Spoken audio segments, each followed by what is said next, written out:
¿Qué tal? ¿Cómo están amigos y amigas de esta comunidad?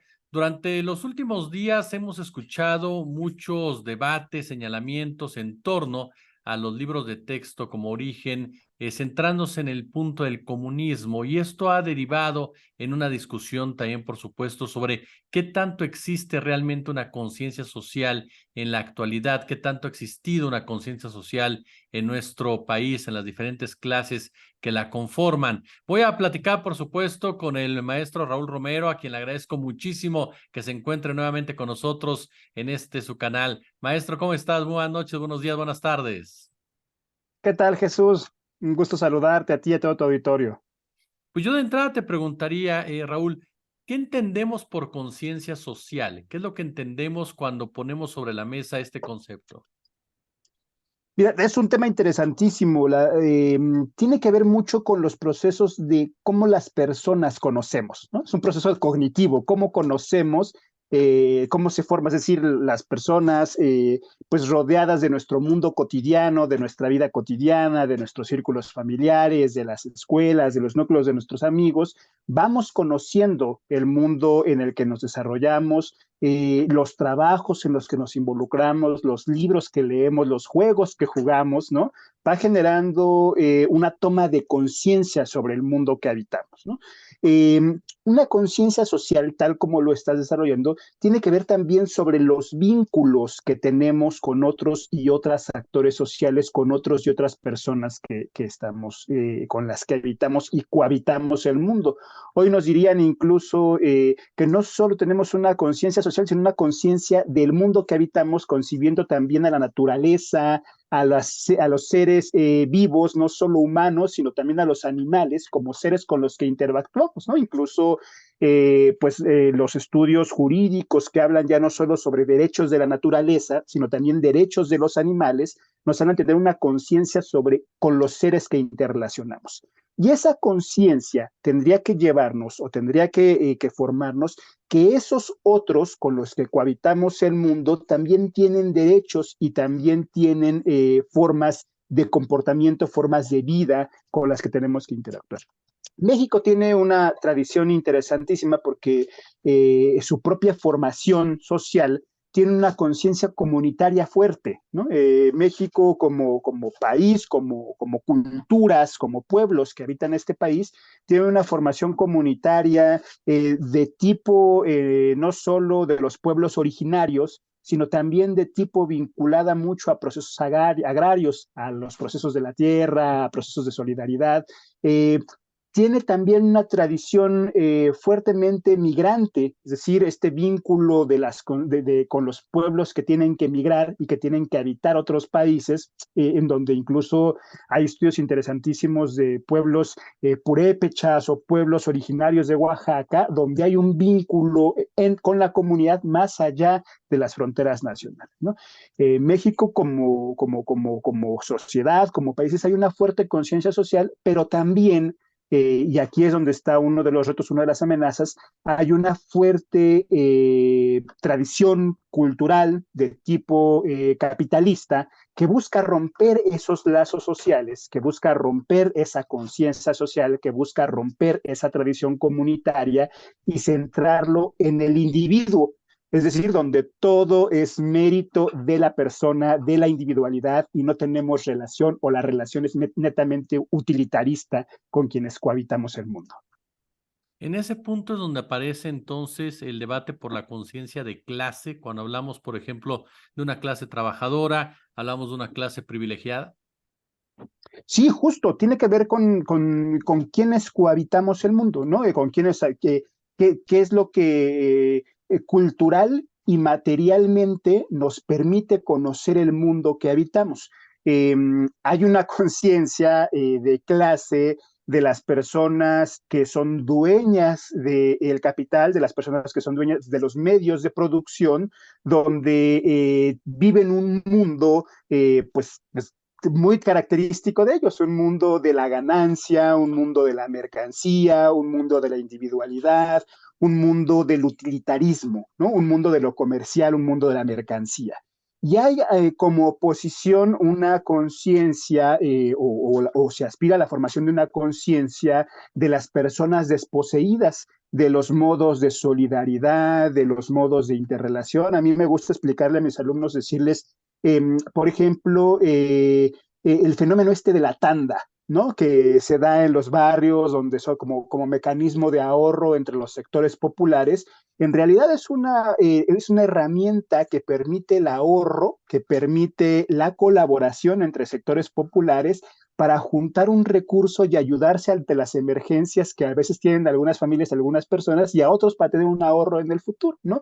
Eso es como un mecanismo de solidaridad que tenemos hacia adentro, ¿no? Esta otra de cómo pasamos el pasaje en el microbús cuando subimos por la puerta de atrás y va pasando, son mecanismos de solidaridad de las clases oprimidas, desposeídas, versus las conciencias o las formas de pensar de las clases explotadoras, de las conciencias de la clase burguesa, que ve a los seres humanos incluso como mercancía. Hay ahí un antagonismo, hay ahí un choque que nos permite identificar también cómo pensamos los unos y los otros de acuerdo no solo al mundo que habitamos, sino cómo reproducimos cultural y materialmente la vida. Y el riesgo que te decía sobre cómo también se intenta imponer esta individualidad, pues tiene que ver también como toda una industria cultural, de cómo todo un modelo aspiracionista busca hacer creer a las personas o sectores desposeídos que podemos tener el modo de vida de los sectores enriquecidos solo echándole ganas,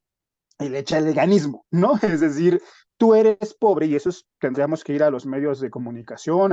Televisa fue el gran imperio de generar esa cultura de tú eres pobre porque quieres, porque si te dedicaras a trabajar, a hacer, serías el ejemplo de una persona rica, y hay muchos otros ejemplos de personas que fueron pobres y de la noche a la mañana se hicieron ricas solamente su trabajo, ¿no? Entonces, también hay ahí un modo en cómo los sectores explotadores buscan hacer creer a los sectores explotados que son explotados porque quieren, por su falta de capacidad para trabajar, y entonces involucrarlos o hacerles creer y hacerles pensar que son parte del otro, de la clase explotadora, pues es un modo aspiracionista de vida.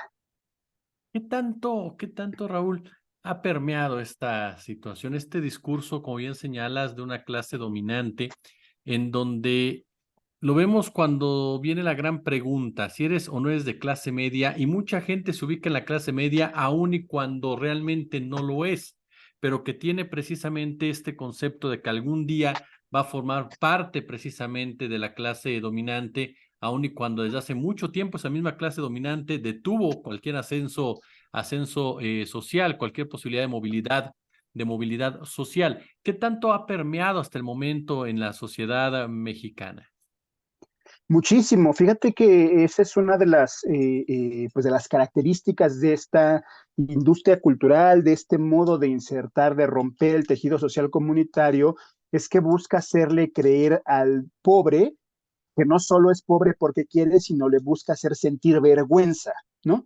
Soy pobre, entonces soy sucio, entonces soy ladrón, entonces no tengo buenos hábitos, entonces no tengo buenos gustos. O sea, hacen trasladar la culpa de nuestras tragedias a quien mismo vive las tragedias, ¿no? El empobrecido es pobre porque quiere, y entonces una persona empobrecida tiene que sentir vergüenza de ser pobre y tiene que desidentificarse como un sector desposeído.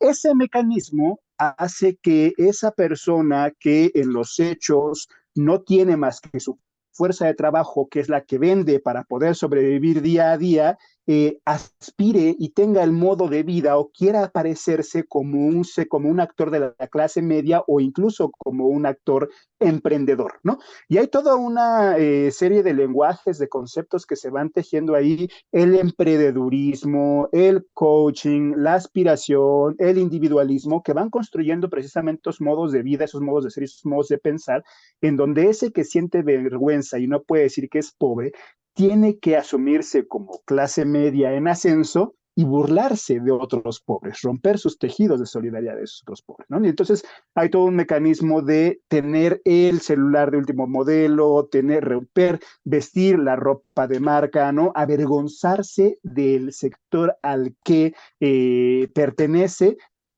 Y sucede que quien reivindica el sector del que pertenece, los sectores empobrecidos, tienen casi siempre un carácter antagónico, ¿no? Entonces, cuando tú ves, por ejemplo, esto que decía en algún momento Fanon, los condenados de la tierra, ¿no? Que precisamente hablaba de cómo cuando asumes tu carácter de clase, tu conciencia del el mundo que habitas, el mundo en el que te reproduces cultural y materialmente, percibes también que tu pobreza no es condición, no es condición de tu falta de trabajo, sino que es condición de que otro está explotando y robó tu trabajo. Y entonces se construye una relación de antagonismo, se construye una relación de confrontación con esos sectores explotadores, con esos sectores que empobrecieron, y ahí viene un momento de tensión, de subalternidad, con un momento de confrontación que desde luego no les conviene a los sectores explotadores y que por eso buscan hacernos sentir avergonzados a los sectores empobrecidos de la clase a la que pertenecemos. Sí, ha calado mucho en México y en el mundo. Casi todo el mundo prefiere asumirse como de clase media, ¿no? O prefiere asumirse como tener un estatus de vida alto o medianamente alto, o aspirar a tenerlo y sentir vergüenza del modo de vida comunitario, rural, ¿no? Con esas características que casi siempre se identifica a lo empobrecido. Mencionabas hace un momento, Televisa es el gran creador de esta narrativa. ¿Cómo han funcionado los medios, Raúl? Justo, mira, decía el fundador Azcárraga, ¿no? Que Televisa era un ejército, ¿no? Del Ujú. Estado, y después pasó a ser el Estado como ejército de Televisa, porque justo ayudaba a identificar el pobre también sufre, el rico también llora, ¿no? Sé pobre pero sé feliz, ¿no? Sé pobre pero sé digno, ¿no? Tú puedes ganarte la lotería y entonces pertenecer a nuestra clase, ¿no? Tú puedes vivir, o sea, el instrumento del entretenimiento, y aquí ya no solo como entretenimiento, sino como industria cultural, como una forma de precisamente no de dominar, sino de normalizar estas relaciones de explotación, ¿no? Es decir, el mundo es así, siempre ha sido así, y tienes que vivir feliz siendo así. En algún momento con tu trabajo, ganándote la lotería o ganando un concurso de estos de llamadas donde te puedes colocar un reality show, diríamos ahora, podrás acceder a nuestro mundo con un yate, una casa en Acapulco, ¿no? Esas es como las ideas que se van forjando y que se van involucrando, ¿no? Y que se va construyendo precisamente un sentido común, ¿no? Que es ya precisamente lo que se busca con este objetivo, con la industria cultural, con la construcción de conciencias de este tipo, un sentido común en donde el mundo es así, siempre ha funcionado así y entonces no hay nada que cambiar. Si revisamos y hacemos un análisis sobre qué ha pasado, pues entonces nos damos cuenta que el mundo no siempre ha sido así, y que nuestra condición de pobreza, que nuestra condición de pueblos empobrecidos, que nuestra condición de pueblos despojados, tiene que ver con un actor que nos empobrece, con un actor que nos despoja y con un actor que nos explota, que es ese actor precisamente los dueños de estos medios de comunicación hoy tan interesados en que el status quo, en el que el modo de vida de las élites permanezca y los pueblos no tengan acceso a estas otras formas de entretenimiento o a estas otras formas de cultura. ¿Se puede modificar esto, Raúl? Ya mencionábamos con una conciencia de clase, pero ¿se puede reestructurar todo esto con base en lo que vemos, el sistema que actualmente existe, los intereses que están alrededor del mismo, el poder de este tipo de gente? ¿Se puede reestructurar? ¿Cómo se hace? Mira, hay ejercicios interesantísimos. Primero, no solo tiene que ver con hacernos conscientes del mundo que habitamos. Pasa como los viejos filósofos por preguntarnos el mundo que habitamos y por qué habitamos este mundo y qué es lo que nos hace que seamos así, ¿no? ¿por qué más que juzgar, por qué preguntarnos por qué los jóvenes no pueden terminar la primaria o la secundaria? ¿Por qué no puedo tener una vivienda digna? ¿Por qué no puedo tener un salario justo? ¿Por qué no hay un sistema de transporte eficiente? ¿Por qué no puedo acceder a una alimentación digna, necesaria? En fin, preguntarnos el por qué el mundo que habitamos, que eso es parte de las formas en cómo el ser humano conoce, en cómo la humanidad conoce. Preguntarnos la pedagogía de la pregunta, dirían por ahí Freire o dirían también los zapatistas, ¿no? De caminar preguntando, ¿no? Después de preguntarnos e indagar más que juzgar sobre el mundo que habitamos, entender cuáles son las formas, estas relaciones, a quién le conviene que los sectores populares, los sectores empobrecidos piensen de esa forma y quién le conviene que se forme una conciencia de clase con estas características, ¿no? Antagónica, confrontativa, ¿no? Que disputa por derechos, que disputa por mejores condiciones para la vida, para la reproducción de la vida cultural y material.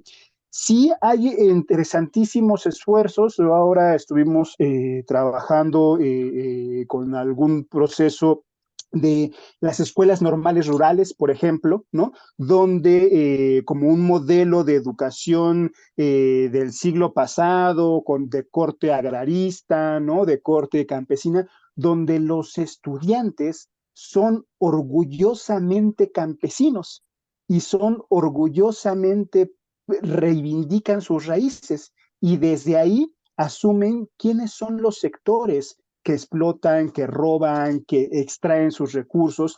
Y ese es un tipo de escuela que ayuda precisamente a formar estudiantes, profesores, después críticos, que tienen un papel en la vida comunitaria. Y desde ahí otras muchas iniciativas, campañas de libros, campañas de arte, incluso obras de teatro, de cine, que apuntan precisamente a esto, a reivindicar, y no solo a reivindicar, sino a entender el mundo que habitamos y las relaciones casi siempre de dominación y explotación que conforman a este mundo que habitamos.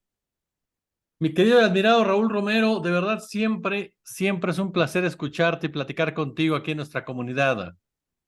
Muchísimas gracias. Programas como el tuyo precisamente también ayudan a eso.